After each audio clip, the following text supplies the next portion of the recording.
अस्सलामुअलैकुम नाज़रीन, welcome to RS knowledge. बुर्ज खलीफा दुनिया की सबसे बड़ी ऊंची बिल्डिंग है, जिसको वर्ल्ड हाईएस्ट बिल्डिंग में रिकॉर्ड के तौर पर पहले नंबर पर है। और मलेशिया की 450 फुट ऊंची ट्विन टावर, जिसको आप जानते ही होंगे। पर आपके दिमाग में ये सवाल कभी ना कभी आया होगा, इन सब को बनाने वाली कंपनी कौन सी होगी जिसने इतने बड़े बड़े प्रोजेक्ट कामयाबी से किए हैं। इस कंपनी का नाम है सैमसंग। जी हाँ दोस्तों, इन सब को और बहुत सारे काम सैमसंग ने बनाए हैं। जो शुरुआत में तो नूडल, फिश, सब्जी बेचा करती थी, लेकिन इस कंपनी ने ऐसी तरक्की की कि आज ये कंपनी ने फाइटर जेट, शिप, टैंक और कंज्यूमर इलेक्ट्रॉनिक के अलावा इंश्योरेंस, फाइनेंस और केमिकल जैसे अलग अलग फैक्ट्री में भी ये कंपनी काम करती है। हालांकि हमसे ज़्यादातर लोग इस कंपनी को उनके मोबाइल, टीवी, फ्रिज और इलेक्ट्रॉनिक आइटम की वजह से जानते हैं। अगर आप सैमसंग की कामयाबी का अंदाज़ा लगाना चाहते हैं तो आप इस तरह लगा सकते हैं कि अगर कोई एंड्रॉयड को गूगल के बाद कंट्रोल कर सकता है, वो सैमसंग है। और दुनिया की चाहे कोई भी कंपनी क्यों ना हो, सैमसंग की मदद के बिना एक स्मार्टफोन बनाना नामुमकिन था है। चाहे वो गूगल पिक्सल का फ़ोन क्यों ना हो या एप्पल का फ़ोन क्यों ना हो। आप दोस्तों ये सोच रहे होंगे, जो कंपनी नूडल, मछली और सब्जी बेचने वाली कंपनी थी, आखिर इतना बड़ा बिजनेस एम्पायर कैसे खड़ा किया। और आप ये भी जानने में इंटरेस्ट होंगे कि आखिर इस कंपनी ने कैसे पूरे इलेक्ट्रॉनिक आइटम पर कब्जा किया। और ये भी जानेंगे इस वीडियो में। आप देख रहे हैं आरएस नॉलेज और मैं हूं आज आपका होस्ट अब्दुल रहीम। और अगर हमारा काम आपको पसंद आता है तो चैनल को लाइक और सब्सक्राइब करना ना भूलिएगा। ये आपके लिए फ्री है और इससे हमें बहुत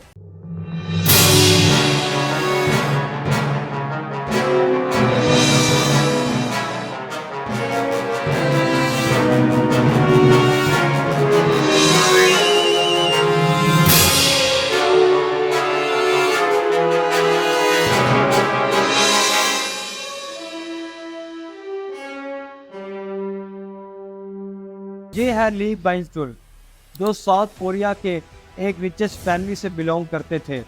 और सिर्फ इन्होंने 28 साल की उम्र में सैमसंग ट्रेंडिंग कंपनी की शुरुआत की। और आपके नॉलेज में इजाफा करने के लिए बता दूं, कोरिया में सैमसंग का मतलब होता है 3 स्टार, जहां 3 नंबर कोरिया में पावरफुल समझा जाता है और स्टार का मतलब है एवरलास्टिंग। और आज बिग पावरफुल एवरलास्टिंग वो सैमसंग को डिस्क्राइब करता है। लेकिन शुरुआत में ये कंपनी इतनी पावरफुल नहीं थी, बल्कि ये कंपनी एक छोटी सी ट्रेडिंग कंपनी हुआ करती थी, जिसने थोड़ा थोड़ा करके अपना बिजनेस पूरा साउथ कोरिया में और फिर आसपास के मुल्कों में बढ़ा लिया। फ्यूल शहर में इस कंपनी का एक हेड ऑफिस था। और साल 1950 में नॉर्थ कोरिया में जब वॉर शुरू हुई, तब तक उनका नाम साउथ कोरिया के टॉप 10 ट्रेंडिंग कंपनी में शामिल हो गया था। और दोस्तों, इस वार से ही सैमसंग की असल कहानी शुरू होती है, जब वार की वजह से इनको अपना बेस हेड ऑफिस जो था वो सियोल से बुसान शिफ्ट करना पड़ा। और बिजनेस की हालत तो ऐसी हो गई थी कि इसको सर्वाइव करना बहुत मुश्किल हो गया था। एक्सपोर्ट करना तो दूर, लोग खाने पीने की चीज़ों के लिए इंपोर्ट पर डिपेंड हो गए थे। जैसे ही वार ख़त्म हुई, ली ने अपना कारोबार को तकसीम करने का फैसला किया और लोगों के लिए सस्ते प्रोडक्ट बनाने के लिए काम शुरू कर दिया।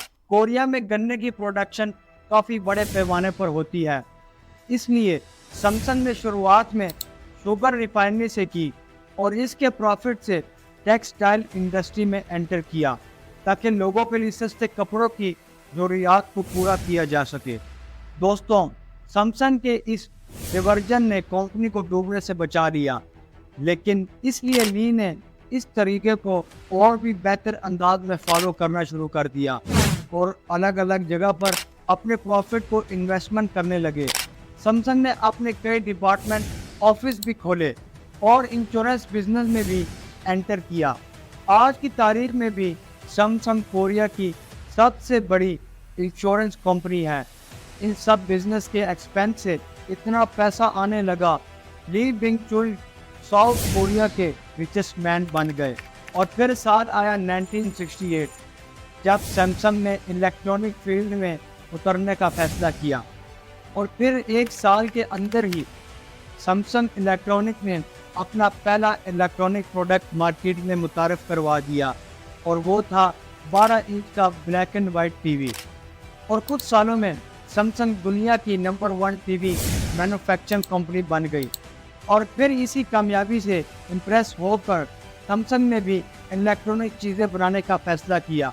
सैमसंग ने 1980 में एसी और 1981 में कलर टीवी और 1983 में पर्सनल कंप्यूटर भी मुतारफ़ करवा दिया। लेकिन इन इलेक्ट्रॉनिक आइटम के छोटे छोटे पार्ट्स के लिए कंपनी पर डिपेंड रहना पड़ता था, और इसलिए इस कंपनी ने एक सेमीकंडक्टर कंपनी खरीद ली और अपने लिए अब वो खुद पार्ट बनाने लगे। और फिर आगे सेमीकंडक्टर के प्रोडक्शन की कैपेसिटी को बढ़ाकर इसको ग्लोबल एक्सपोर्ट भी करने लगे। आज एप्पल भी अपने आईफोन में सैमसंग का ही मेमोरी चिप इस्तेमाल करते हैं। इसके अलावा भी सैमसंग के ऐसे डिस्कवरी बिजनेस हैं जिसको जानकर आप हैरान हो जाओगे। सैमसंग हैवी इंडस्ट्री दुनिया के लार्जेस्ट बिल्डर में से एक इनका डिवीजन है, सैमसंग कंस्ट्रक्शन एंड ट्रेडिंग, जो रोड, टनल, पुल और काफ़ी बड़े बड़े प्रोजेक्ट पर काम करती है। और जैसा कि मैंने कि वीडियो के शुरू में आपको बताया था कि बुर्ज खलीफा और मलेशिया के ट्विन टावर सैमसंग ने ही बनाए हैं। इसके अलावा साउथ कोरिया का लार्जेस्ट थीम पार्क एवरलैंड कई लग्जरी होटल और पूरा टाउन सैमसंग ओन करता है, जिसको सैमसंग टाउन के नाम से जाना जाता है। अब शायद कुछ लोग सैमसंग को एक इलेक्ट्रॉनिक कंज्यूमर मोबाइल फ़ोन की कंपनी समझते थे। वो तो मुश्किल से आइसबर्ग का एक छोटा सा हिस्सा था। अभी तो हमने सैमसंग का नॉन प्रॉफिट फंडिंग का जिक्र भी नहीं किया, जिसमें सैमसंग की यूनिवर्सिटी मेडिकल सेंटर भी शामिल है। तो दोस्तों, सुनने में कहानी बहुत अच्छी लगती है कि साउथ कोरिया का एक नौजवान लड़का कारोबार शुरू करता है। इसका कारोबार अलग अलग मार्केट में तकसीम करता है, कोई रुकावट नहीं, कोई चैलेंज नहीं, और बहुत कम वक्त में एक मल्टी बिलियन एम्पायर खड़ा कर देता है। सुनने में बहुत अच्छा लगता है कि एक बिजनेसमैन की कहानी की तरह लगती है, लेकिन ये पूरी कहानी नहीं है दोस्तों। इसकी कामयाबी के पीछे कहानी में बहुत ज़्यादा कंट्रोवर्सी है। तो चलिए सक्सेस जर्नी की डार्क साइड को भी समझते हैं। दोस्तों, वार के बाद साउथ कोरिया की जो ज़मीन थी बर्बाद हो चुकी थी, और प्रोडक्शन और एक्सपोर्ट पूरी तरह रोक दिया गया था। प्रेसिडेंट अपने इकोनॉमिक और इन्वेस्टमेंट करना चाहते थे, और इसके लिए उन्होंने बड़े बड़े कोरियन ग्रुप को सपोर्ट करने का फैसला किया, लेकिन सपोर्ट करने का तरीका काफ़ी बुरा था। एलजी, सैमसंग और होंडाई बड़े बड़े कंपनियों को आसान किस्तों पर कर्जा दे दिया गया।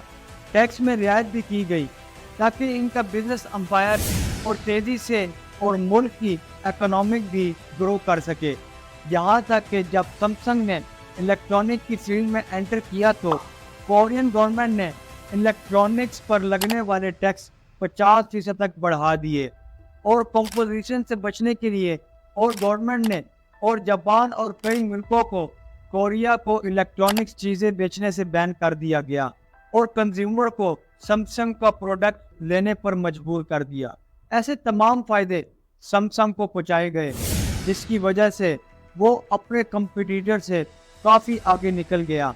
अगर कुछ रिपोर्ट्स की माने तो वार के बाद अमेरिकन रिलीफ फंड को भी सैमसंग के फ़ायदे के लिए इस्तेमाल किया गया, और ये सब कुछ हो रहा था सैमसंग के फाउंडर ली की वजह से, जो एक स्ट्रेटजिकल पॉलिटिकल कनेक्शन बनाने में माहिर खिलाड़ी माने जाते थे, और साउथ कोरिया के प्रेसिडेंट अच्छे दोस्त भी थे।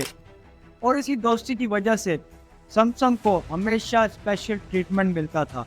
बाकी कंपनियों की तरह सैमसंग पर कोई एक्सपोर्ट लिमिट नहीं थी। एक्सपेंस में इनको कभी कोई मसला पेश नहीं आया। सरकारी बैंक के दरवाजे इनके लिए हर वक्त खुले होते थे, और सैमसंग की ग्रोथ की वजह से कोरिया की इकोनॉमिक को फ़ायदा पहुंचने लगा, खासकर एम्प्लॉयमेंट की शक्ल में काफ़ी लोगों को नौकरी मिलने लगी। लेकिन छोटे कोरियन बिजनेसमैन बर्बाद होने लग गए, क्योंकि कोई छोटी मोटी कंपनी सैमसंग के सामने कैसे खड़ी हो सकती थी। और सैमसंग इतनी पावरफुल हो गई थी कि जिस नए बिजनेस में उतरती, इसमें दूसरे बिजनेस को बर्बाद कर देती थी। और इस तरह साउथ कोरिया की इकोनॉमिक पूरी तरह से सैमसंग कंपनी पर मुनहसर हो गई। सैमसंग साउथ कोरिया इंडस्ट्री में बड़े पैमाने पर इन्वॉल्व था और साल 2014 में साउथ कोरिया की कुल जीडीपी में 17% अकेले सैमसंग का कंट्रीब्यूशन था। एलजी और होंडाई की कहानी भी कुछ इसी पर है। सैमसंग इसमें सबसे बड़ा है। साल 1987 में ली बिंग चुल की वफात के बाद उनके बेटे ली कुन ही ने उनकी जगह संभाल ली, जिसकी वजह से सैमसंग को गवर्नमेंट का रास्ता और भी ज़्यादा कॉन्ट्रोवर्शियल हो गया। 1996 में इन पर फॉर्मर प्रेसिडेंट पर रिश्वत देने का इल्ज़ाम लगा, लेकिन सैमसंग की गवर्नमेंट रिलेशन की वजह से इनको बिना किसी एक्शन के माफ़ कर दिया गया। ऐसा ही एक वाक़या 2008 में हुआ, जब ली कुन ही को टैक्स की चोरी में मुलजिम पाया गया और इनको कंपनी से हटा के साथ 3 साल की सज़ा भी सुना दी गई। लेकिन अगले साल उस वक़्त के प्रेसिडेंट ने इनको माफ़ कर दिया और फिर से वो सैमसंग के चेयरमैन बन गए, जैसा कुछ हुआ ही ना हो।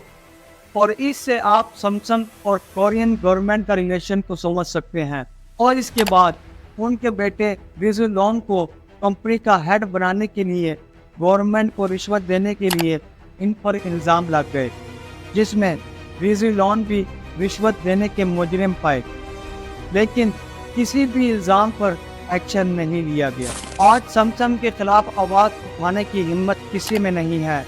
लोग जानते हैं सैमसंग के खिलाफ आवाज़ उठाना गवर्नमेंट के खिलाफ आवाज़ उठाना है। और दोस्तों, वीडियो की शुरू में मैंने आपको बताया है कि सैमसंग की कामयाबी का राज आपको समझ आ गया होगा। दोस्तों, हिस्ट्री में हुआ एक एक्सीडेंट जिक्र भी ज़रूरी है, जिसमें इसकी रेपुटेशन और मार्केट शेयर को हिलाकर रख दिया। ये बात 2016 की है, जब सैमसंग की नोट 7 सीरीज़ की मोबाइल फ़ोन की ब्लास्ट की खबरें आने लगी। पूरी दुनिया में फ़ोन एक्सप्लोजन की खबरें हेडलाइन बन गई। यहाँ तक कि एयरलाइन ने भी इस फ़ोन को बैन कर दिया गया। सैमसंग पर इतना प्रेशर आ गया कि फ़ोन का प्रोडक्शन मार्केट के फ़ोन को भी रिकॉल करना पड़ा, जिसकी वजह से सैमसंग को $5 बिलियन का नुकसान हुआ। कंपनी ने इस वक्त ब्लास्ट की वजह मोबाइल की बैटरी को बताया था। बाद में ये सच्चाई निकल कर सामने आई कि एप्पल से मुकाबला करने का एक फीचर स्मार्टफोन की सख्त ज़रूरत थी, जिसको एक स्मार्टफोन के डिज़ाइनर इंजीनियर टीम ने जल्दबाजी में बनवा कर बगैर टेस्ट किए मार्केट में लॉन्च कर दिया। लेकिन इन सब के बावजूद भी आज सैमसंग कामयाब कंपनी का फ़ोन आज भी दुनिया में सबसे बेहतरीन फ़ोन में से नंबर 1 फ़ोन है। तो नाजरीन, ये थी आज की वीडियो। उम्मीद है आपको अच्छी लगी होगी। अगर आपको अच्छी लगी है तो चैनल को लाइक और सब्सक्राइब करना ना भूलिएगा। तब तक अगली वीडियो के लिए मुझे इजाज़त। आपका होस्ट अब्दुल रहीम। अस्सलाम वालेकुम।